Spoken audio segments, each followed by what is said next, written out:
Alrighty, thank you all so much for joining us for this short 3-video series on calculating buffer stock solutions. Today we're going to get started with learning a little bit more about unit conversions, because after we learn about unit conversions, then we can have the quantitative basis to go on to understand how to actually make buffer stock solutions and apply that to a real world setting, which will come in our second and third videos on this series. So to get started, we're going to start off by learning a little bit more about unit conversions and why they're important. So all of us have probably heard of unit conversions before, whether it be in a chemistry class or in a math class, but just for a review, we want to know why unit conversions are important in our laboratory environment. So to answer this question, unit conversions are important and relevant for our laboratory, essentially because when we're working in the lab, we're going to be utilizing different tools and equipment that measure liquids and substances in different manners. So for example, a pipette is going to measure our substances using microliters, but we might utilize other tools as well that might measure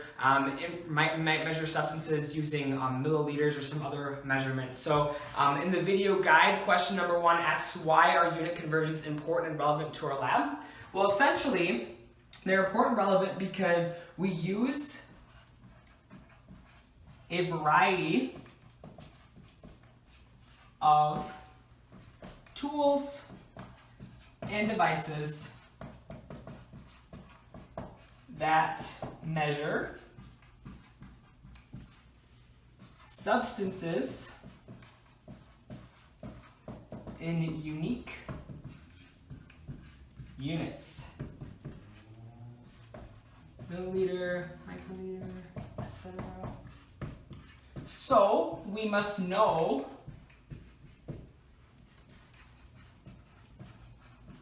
how to convert these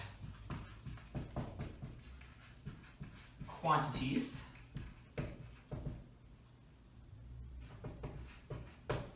with relative ease.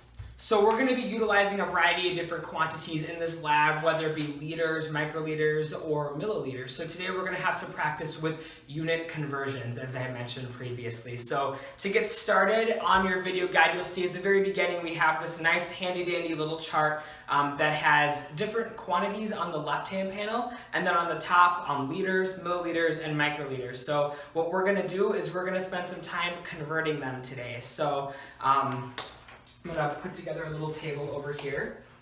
We're going to do a couple practice ones together on the video. I'll post an answer key to this after the notebooks are checked later on, so you can check your answers and kind of understand where you need some additional help or work before the practical, or even just for your own daily use. So we have liters, milliliters, and microliters.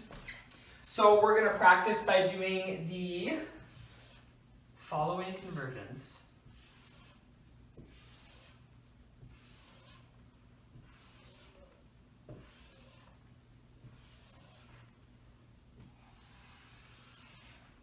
I'm just going to pick some random ones to work on with you guys today, but I would recommend doing all of them just so you get the extra practice if you need it. So we're going to do 1 liter, so we're not going to have to worry about this guy over here. We're going to do 1 microliter. I don't have to worry about this one. We're going to do 1 microliter. We'll do a couple fun ones here too. So 84 liters.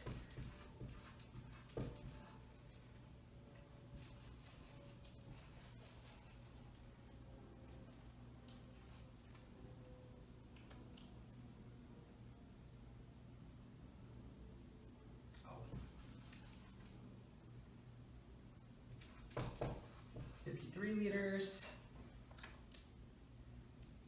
482 microliters.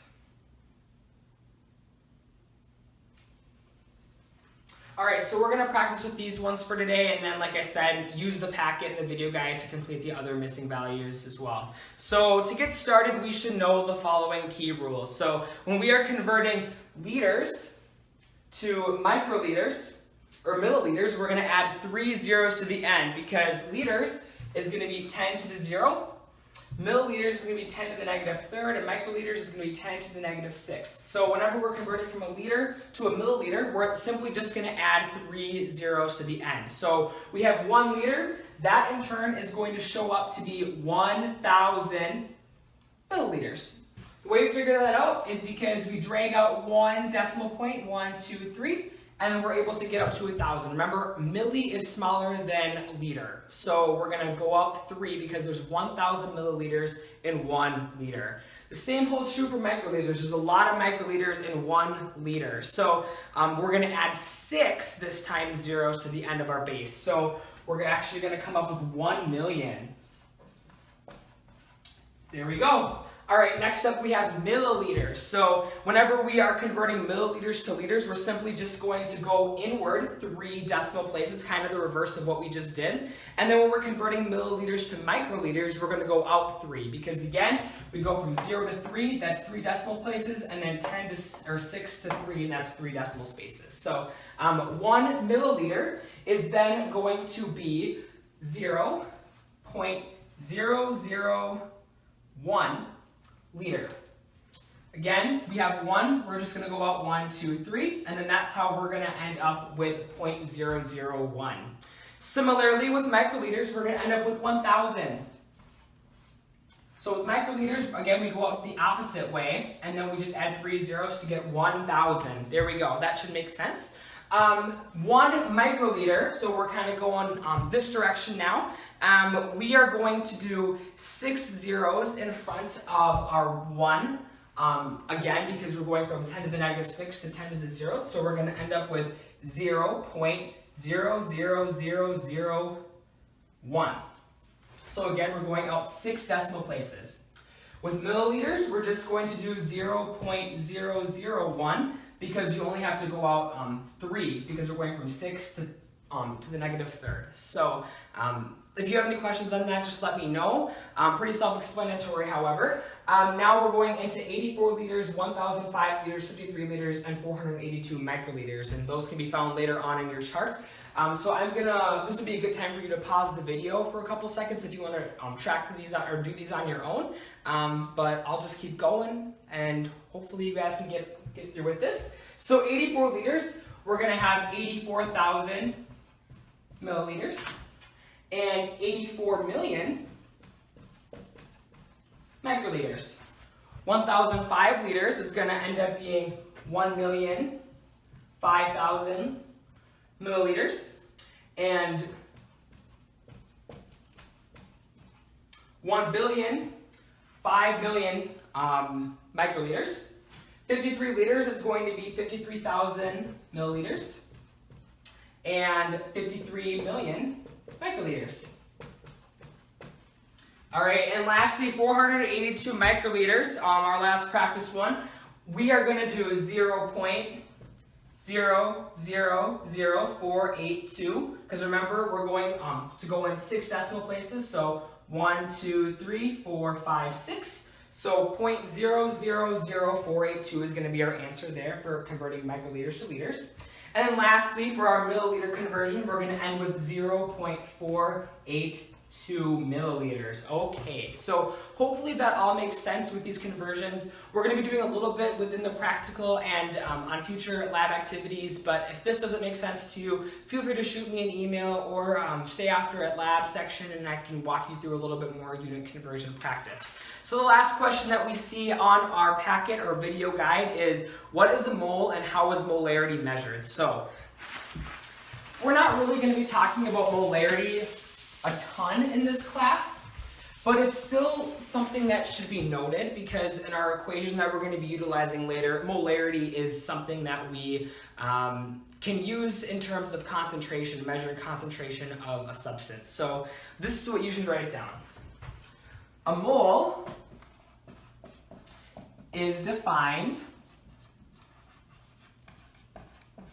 as a unit, quote unquote, which measures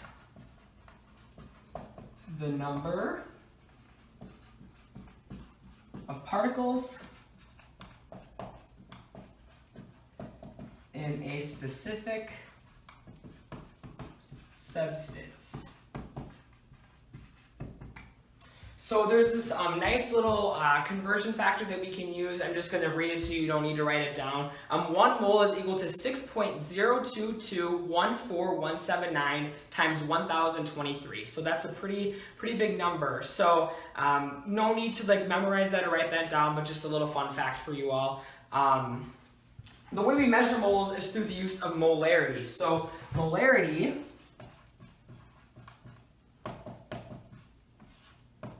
is known as the concentration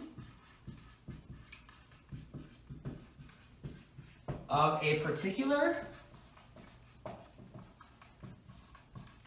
solution expressed in terms of the number of moles of solute per liter of solution. So, like with anything, there's also an equation for molarity. No need to memorize this, but just here for your use. Moles over volume equals molarity, which is expressed in terms of capital M. So that'll do it for this first video. Tune into our second video to learn a little bit more about some different formulas that we can utilize when calculating different buffer stock solutions within our lab. So hopefully this video gave you a basis of what you need to know about unit conversions moving forward. Thanks, guys.